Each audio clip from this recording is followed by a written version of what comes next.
Hey church, I hope this finds you doing well. Today we're in Ecclesiastes chapter 2. So if you have your Bible, I hope you'll join me there in Ecclesiastes chapter 2. Also, you'll find in the letter a link to download my outline for Ecclesiastes chapter 2. And when you download the outline, you'll notice that I've done some highlighting just to pull out some important terms and ideas that are in this chapter. He does another one of his experiments. Chapter 1, he told us about all of his work and what he was going to do. Now, chapter 2 begins his experimentation, and he tells us about labor. He's looking for pleasure. He's looking for joy, and you'll see I have that in that very first verse. He says, therefore enjoy pleasure, but then in the very next phrase he says, but this too is vanity. So his labor, his joy, his pleasure, all of it is being tested. And of course, we know how he comes out. Everything under the sun is vain. But I want us to quickly move down to verse 24.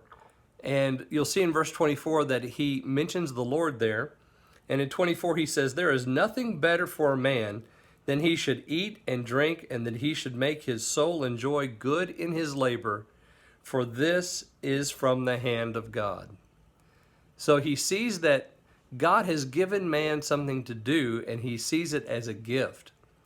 But that's true. Our labor is a gift, but what he doesn't see and what he doesn't say, because all of his conclusions are under the sun, heaven really doesn't have a whole lot to do with it.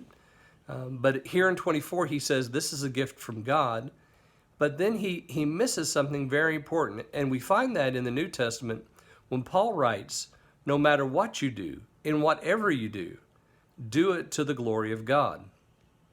So our labor is transformed as believers because we understand that everything that we do is for God's glory. Our labor, our pleasure, our joy, all of it is for God's glory. So here we have something that's good because we realize that Solomon is stripping away from us all that we might think we gain from our work and our labor. It's just vanity. But when it's transformed by the very presence of the Lord in the labor, then it becomes something that glorifies Him. And that's what we're set here to do, is to glorify Him and take pleasure in Him. Well, I hope you'll enjoy the letter today. Make sure you download the outline and read through the prayer requests and the other things there. I miss you guys. I want us to get back together soon. So I'll see you tomorrow in the next letter. Bye.